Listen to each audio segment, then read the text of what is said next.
My name is Colin Enstead. I'm a filmmaker and I've been in Bitcoin since 2013.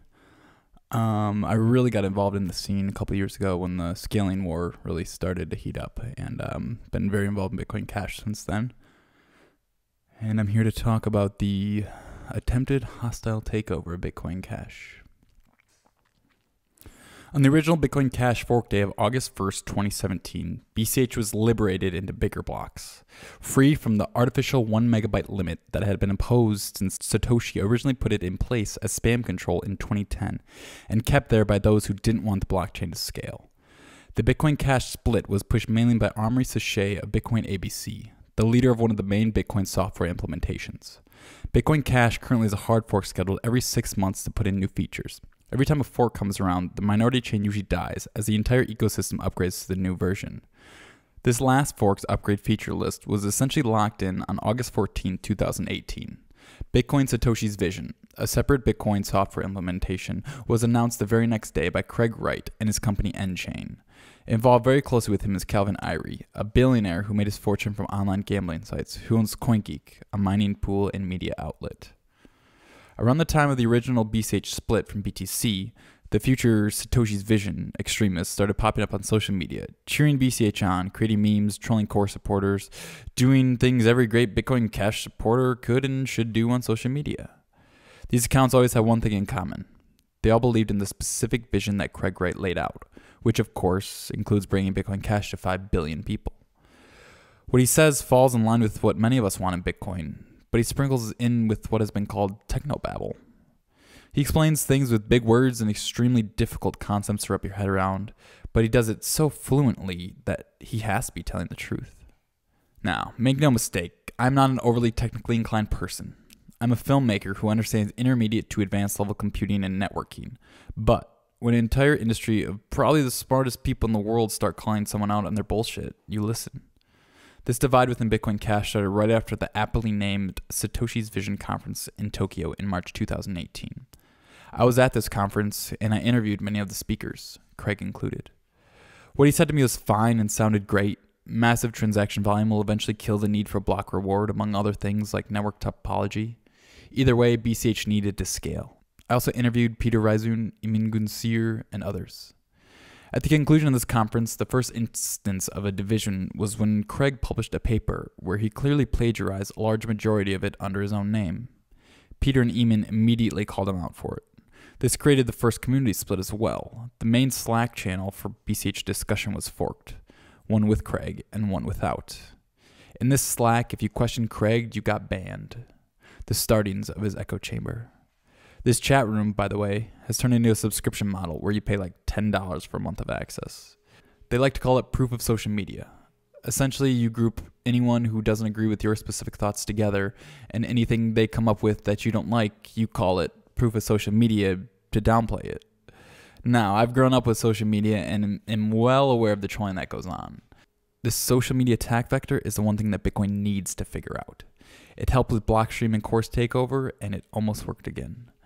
It's easy to sybil and make fake accounts to push an agenda. I've been in so many BCH chats where some anonymous account comes in, shilling Satoshi's vision, viciously attacking anyone that doesn't agree with them, strawmanning others, repeating the same talking points, even instances of doxing certain individuals' addresses. Of course, there are some real people that support SV, and generally they have been well-mannered, but the anonymous accounts ruled the narrative. Accuse others of what you are guilty. Proof of social media. A couple weeks after Bitcoin Satoshi's vision was announced, Craig walked out of a meeting between BCH devs and miners. He called it a developer circle jerk and didn't last in the meeting for more than an hour before putting on his grand exit. There was very little discussion between nChain and the rest of the BCH ecosystem after their leader walked out. It seems there was no room for compromise. Craig disliked certain things about the ABC rule set, and ABC disliked things from the SV's rule set.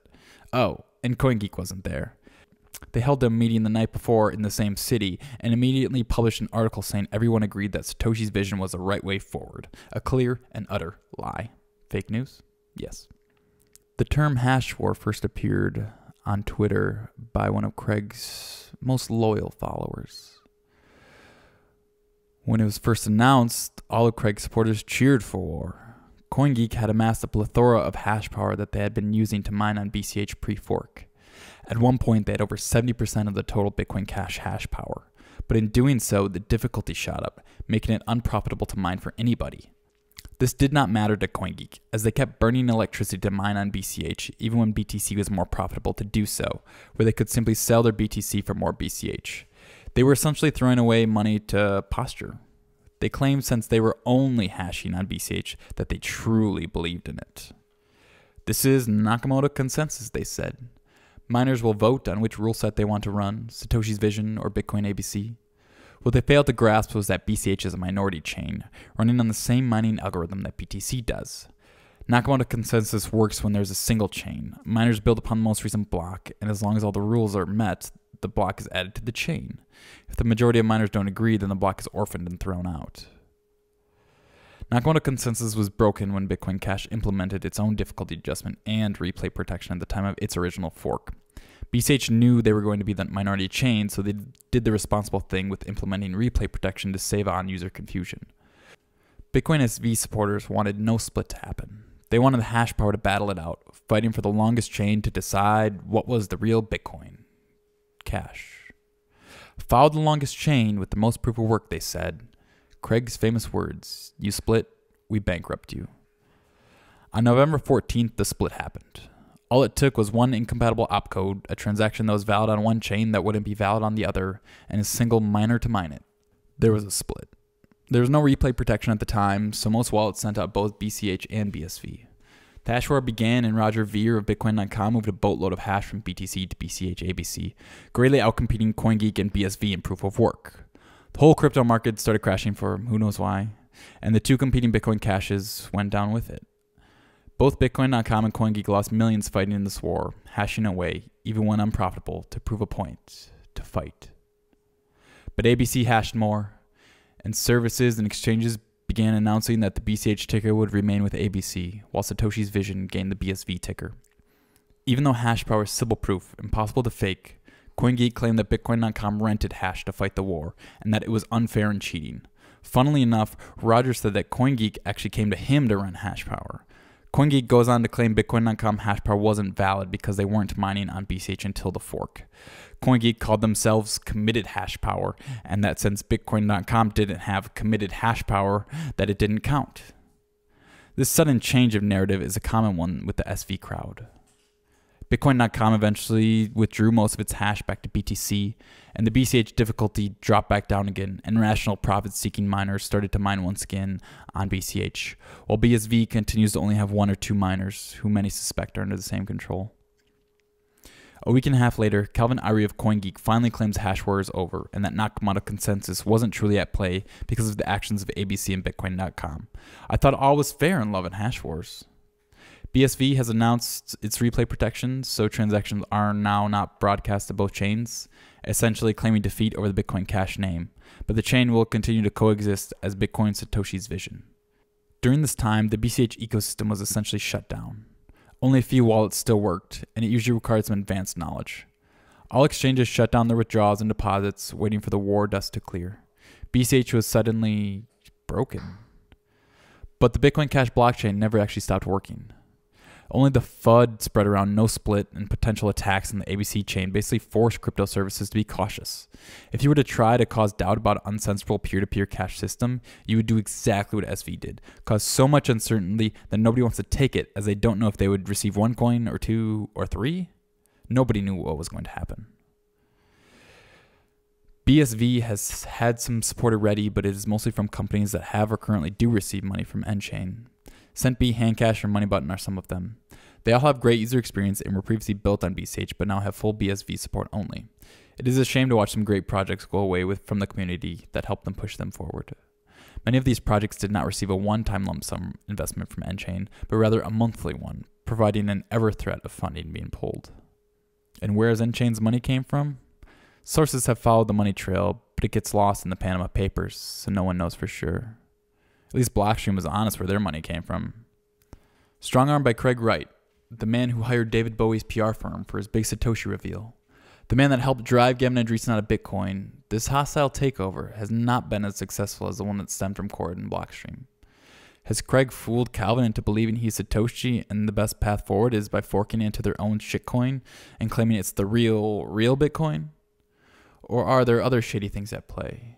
Both Craig and Calvin have previously been in huge trouble with their respective governments for tax fraud. It would be a struggle to find one instance of any Bitcoin developer outside of nChain or CoinGeek who thinks Craig Wright isn't full of bullshit. He thrives on those who seek a strong personality to lead them through the mystery of cryptocurrency. He's a beacon for those who feel marginalized by the crypto community. The Bitcoin Cash fork was a perfect opportunity for him to spread his influence on those who already felt disenfranchised, jumping on the common enemy of core to build rapport. Criticizing certain things that were included in the ABC rule set for this November helped radicalize his side. DataSig verifying canonical transaction ordering ended up being two of the biggest boogeymen that he could attack. I won't go deep into what these are, but they are currently working just fine on BCH. Craig has claimed he has a 0-day exploit for ABC, but will wait to attack it. Have no doubt, Craig Wright is an extremely smart man, and this makes him excellent at what he does, promising promise after promise and failing to deliver. At least he now has his own coin and can leave the Bitcoin Cash community in peace. After all, he's already blocked all of us on Twitter. Bitcoin Cash continues the promise of unsensible peer-to-peer money that the whole world can use. This promise scares the living shit out of those who are currently in control of our financial systems and world. The powers that be will always want to destroy money they cannot control. Mass adoption of Bitcoin cannot come soon enough, but until then, we must continue to fight for the world's economic freedom.